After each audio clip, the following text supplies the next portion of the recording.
In this video, I'm going to be taking you along the process of my biggest oil painting yet, and I'm also going to be sharing some things to keep in mind while you're creating.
You're only going to see maybe a couple minutes of me working on the ceiling, but it actually was one of the longest parts of the painting to do, and one of the hardest parts of the painting to do.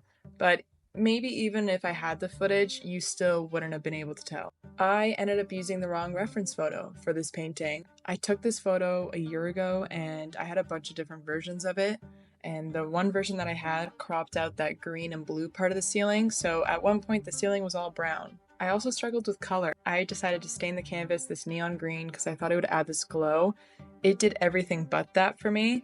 It actually desaturated all my colors and made the colors that I had on my palette look completely different on the canvas. When I was starting to paint the ceiling, I decided that in order to get straight lines, I had to use tape, but then I realized that it was way more easier to freehand and just not breathe while I was painting those straight lines. I also ended up having a really rough start with just being consistent while painting, and when I finally had the motivation to, I had an allergic reaction and my whole hand swelled up.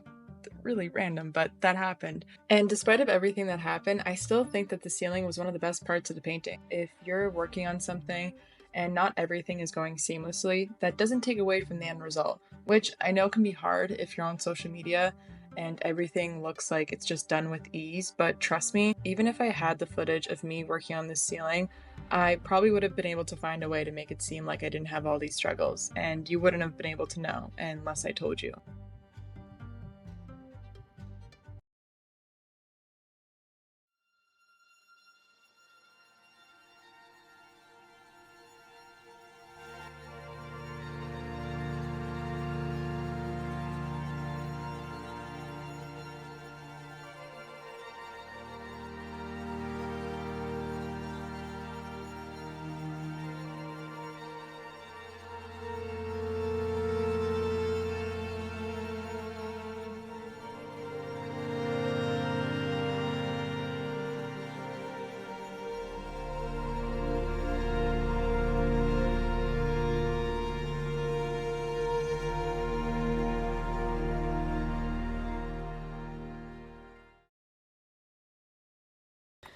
Um, the clip that I just showed is me working on the bar, and obviously it looks really ugly right now. Do people want to see that?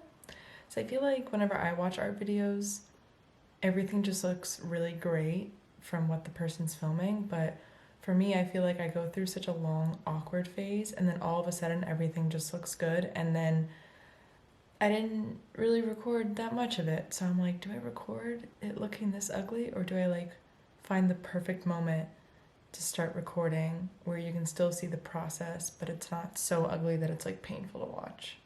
So in the last clip, I was complaining about how ugly the first layer was looking, but it actually wasn't ugly enough. I spent 30 minutes on just painting those 7 bottles, so I knew I needed to change my approach because I was miserable just painting 7. So I couldn't imagine painting 50 more twice since I was working in layers. And if you're working in layers, it's best to have your first layer really simplified. And one reason is because I find when I'm viewing my reference photo, it seems really cluttered. So if I have a really cluttered first layer, it's harder for me to build off of that. And since it's harder to build off of that, it's really important to simplify what you see, which can be challenging because when you look at your reference photo, you see everything and every little detail. So the real challenge is simplifying all that detail, looking past it, and just keeping it down to basic shapes and values. Not only was this approach best for technique and much quicker, it actually made painting a lot more enjoyable. I think it's important to like how you go about whatever you're creating. And if you're painting and not enjoying it, maybe it's not painting that's not enjoyable, maybe it's how you're going about it. This is still something I'm doing because since there's not one way to go about painting, it's up to you to customize your process, which takes time. And catching yourself in moments like I did with the bottles is all a part of that.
I'm gonna go to bed. Good night.